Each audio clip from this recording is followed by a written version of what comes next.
오늘은 스가랴서 12장 1절에서 14절 말씀을 가지고 승리와 회개 운동이라는 제목으로 말씀을 전하도록 하겠습니다. 지난주에 배운 것을 복습하는 의미로 퀴즈를 제가 몇 개 내보겠습니다. 지난주에 스가랴가 막대기 2개를 가지고 여기에다 글을 썼죠. 어떤 글을 썼나요? 은총과 연합. 그런데 하나님이 이걸 깨뜨렸습니다. 그 이유가 무엇입니까? 깨뜨린 의미가 무엇일까요? 그렇죠. 일종의 언약을 폐기한다는 의미로 하나님이 두 막대기를 꺾어버린 거죠. 함께하지 않겠다. 그런 의미가 더 담겨져 있죠. 그리고 이스라엘이 주님의 몸값을 얼마로 매겼나요? 은 30으로 매겼죠. 이것을 어디다가 던져버렸다라고 말씀하고 있나요? 그렇죠. 토기장이에게 던져버렸다. 그렇게 말씀을 했죠. 그런가 하면 거짓된 목자들, 이 거짓된 목자들에 대해서 하나님은 이들을 어떻게 하겠다라고 말씀했죠? 그렇죠. 심판하겠다.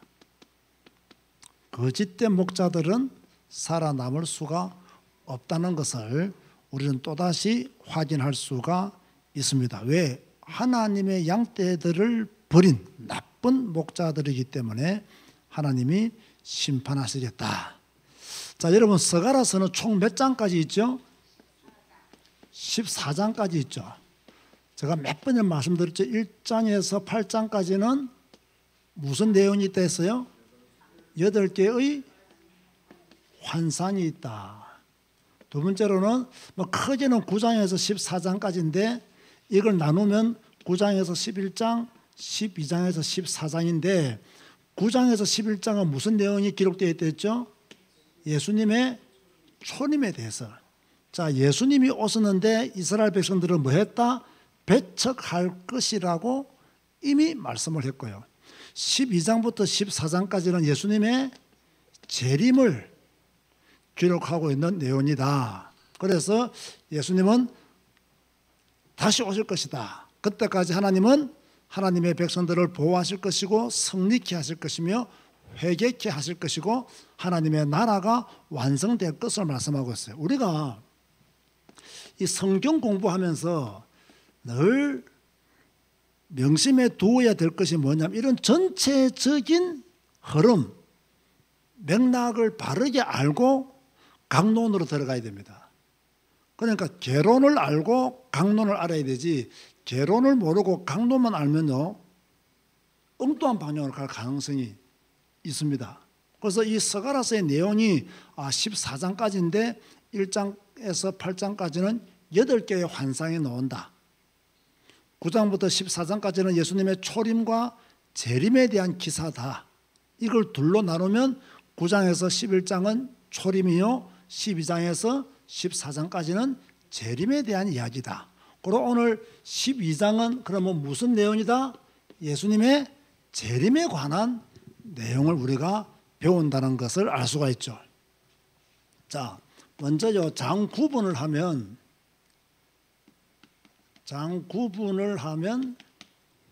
1장에서 1절에서 9절 1절에서 9절은 하나님이 예루살렘과 유다 백성에게 승리를 줄 것을 말씀하고 있고요.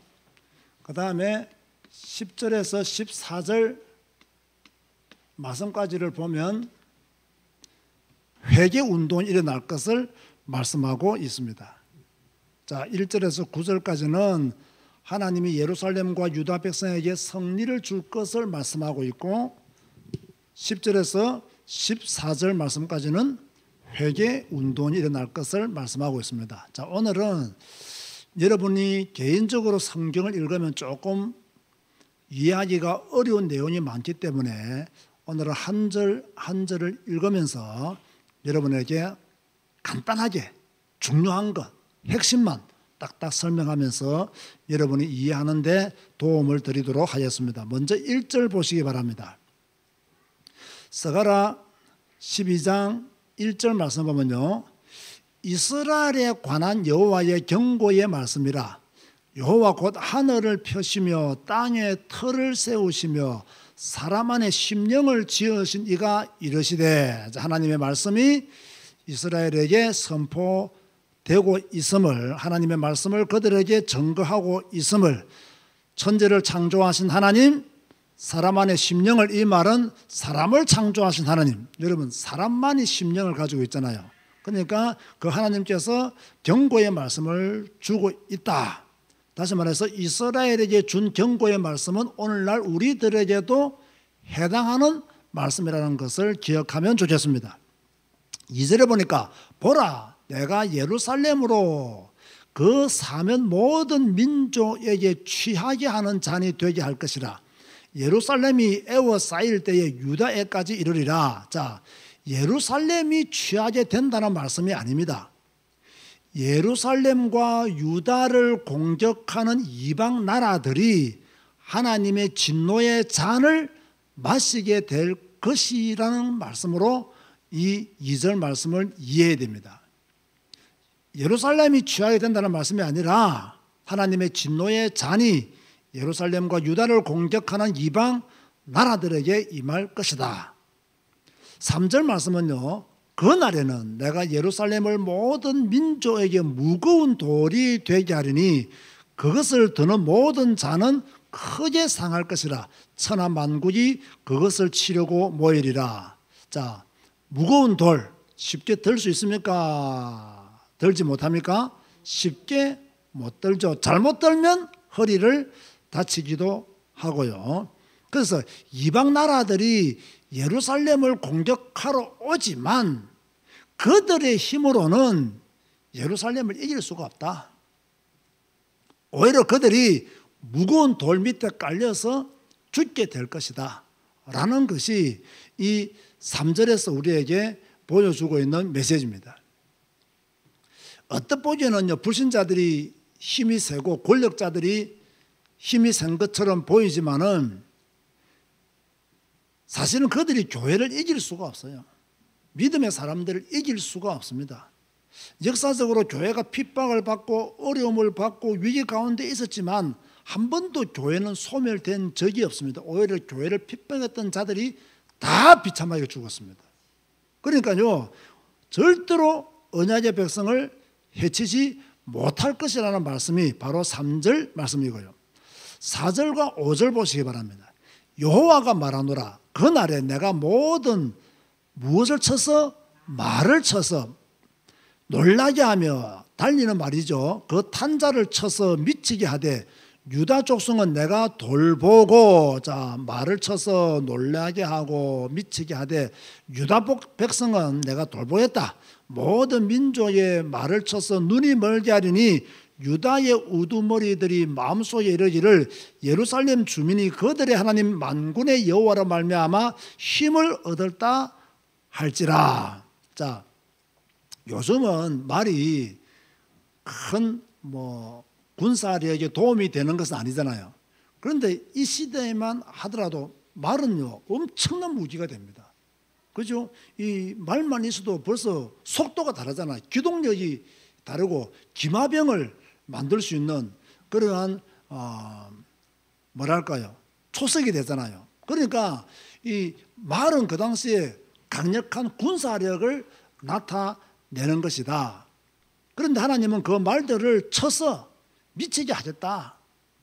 강력한 군대를 힘을 발휘하지 못하도록, 아무리 강력한 군사를 할지라도 예루살렘을 꺾지는 못한다.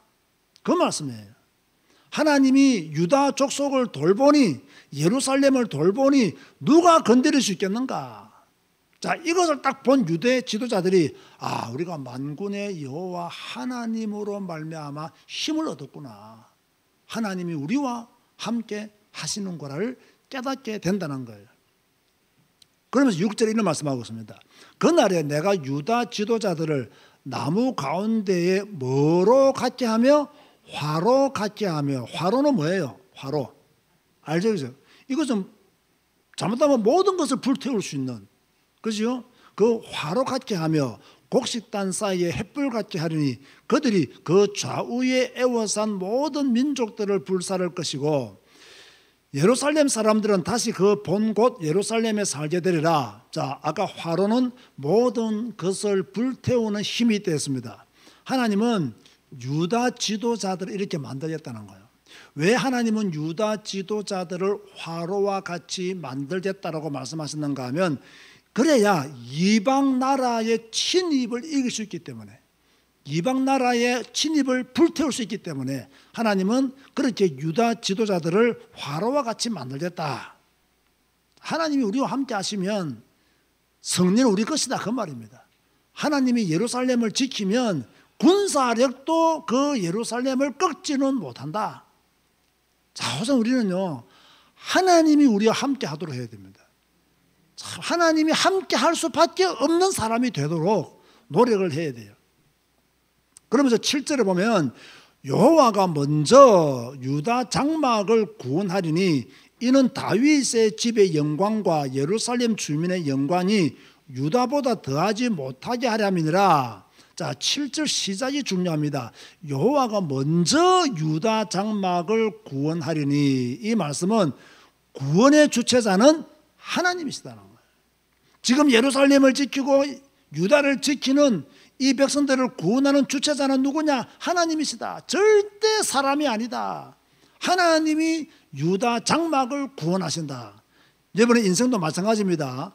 결국 우리를 지키시는 분, 우리를 보호하시는 분, 우리를 구원하시는 분은 누구시다? 하나님이시다. 이 믿음이 딱 강하게 내 심장에 자리 잡아야 돼요.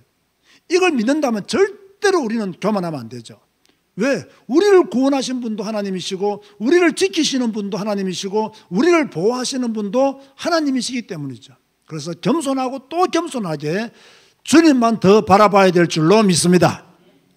자, 그러면서 8절과 9절을 보면요, 그날에 여호와가 예루살렘 주민을 보호하리니 그 중에 약한 자가 그날에는 다윗 같겠고 다윗의 족속은 하나님 같고 무리 앞에 있는 여호와의 사자 같을 것이라.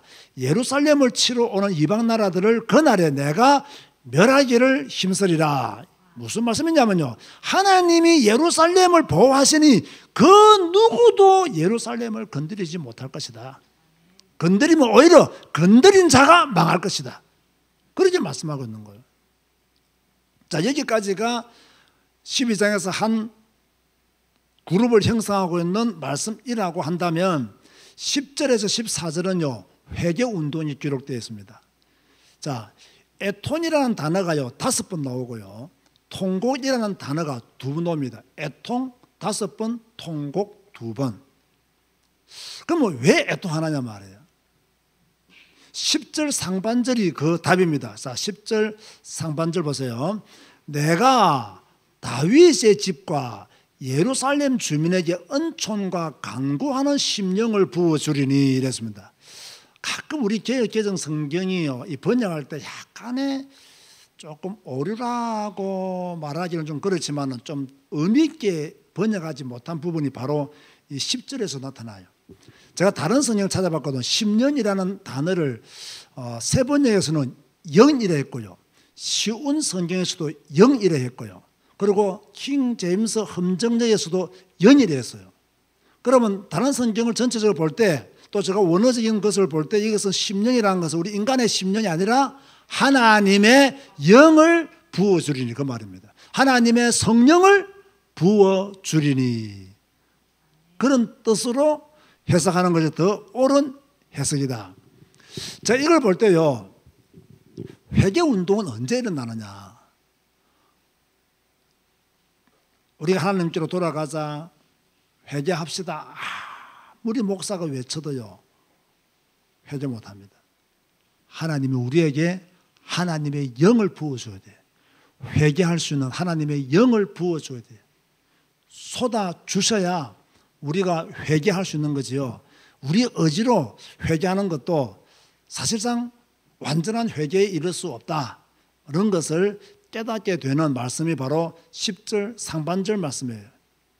그래서 이 하나님이 회개할 수 있는 영을 부어주니까 예루살렘에도 큰 애통이 있고 머짓도 골짜기에도 큰 애통이 있고 온 족속에도 레위 족속에도 다 애통이 있다라고 14절까지 그렇게 쭉 말씀하고 있는 거예요. 하나님의 영이 임하면 회개 운동이 곳곳에서 일어난다. 그렇게 우리는요 해석해 볼 수가 있는 거예요. 자, 그렇다면 제가 오늘은 조금 12장을 구절 쉽게 전체적인 맥을 여러분에게 짚어주었는데요. 우리에게 주시는 메시지가 뭐냐? 이 12장을 통해서 우리가 어떤 것을 교훈의 메시지로 받을 수 있는가를 안다면 더 간단한 그러한 메시지를 받을 수가 있겠죠. 자, 우리는요 지금 예수님의 재림에 대한 이야기를 했잖아요. 재림에 대한 이야기. 그렇다면 이 스가랴 12장을 볼 때는 종말론적인 관점에서 보아야 된다는 거예요. 종말론적인 관점에서 이 스가랴 12장을 이해해야 더 온전히 이해할 수가 있는 거예요. 그래서 1절에서 9절은 뭐냐? 하나님이 종말 때에, 하나님이 말세 때에, 하나님이 악한 시대에 악한 자들이 판을 치는 그 시대 때 하나님은 스가랴서 12장에서 예루살렘을 지키고 유다를 지킨 것처럼 하나님의 백성들을 지키고 보호하시고 축복하실 것이다. 그게 1절에서 9절을 통해서 우리에게 주시는 메시지예요. 예루살렘을 공격하는 자들이 오히려 다 멸망을 받을 것이다 말이에요. 종말론적인 관점을 볼 때 이 말세 시대를 살고 있는 하나님의 백성을 건드리는 자들이 전부 다 하나님의 손에 의해서 멸망을 당할 것이다. 그렇게 우리가 분명한 메시지를 들을 수가 있는 거예요.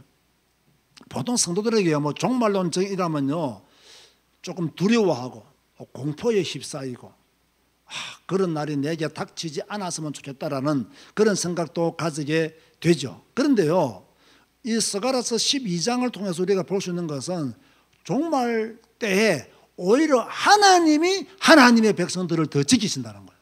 하나님이 하나님의 백성들을 더 보호하신다는 거예요. 하나님이 하나님의 백성들을 공격하는 이방 나라들을 철저히 파괴시키겠다 라고 하는 것이 1절에서 9절 말씀의 핵심이에요. 우리에게 주시는 메시지라고 볼 수가 있죠.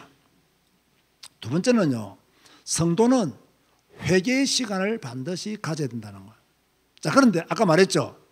우리가 가지고 싶다고 해서 가지는 것이 아니라 하나님이 무엇을 부어주셔야 된다? 하나님의 영, 성령을 부어주셔야 된다. 그렇다고 한다면 우리가 해야 될 기도 제목 중에 하나가 무엇이냐? 여기서 기도 제목을 발견할 수 있죠. 무엇입니까? 하나님 내게 하나님의 영을 부어주사 회개할 수 있는 은혜를 주시옵소서. 이런 기도 제목을 우리는 본문을 통해서 발견할 수가 있는 거예요. 왜? 성령의 역사가 아니면 회개하는 것도 어렵다는 거예요. 아니 회개하면 되는데 왜 회개를 하지 못하지? 자기가 잘못했으니까 회개하면 될 걸 왜 회개하지 못하지? 강팍한 사람은요, 교만한 사람은요 회개 못한다니까요. 자기를 합리화시키는 사람은요 회개하지 못합니다. 죄 가운데 빠진 사람, 그 사람에게 회개하라는 메시지가 들릴까요? 들리지가 않습니다. 그래서 회개하지 못하는 거예요.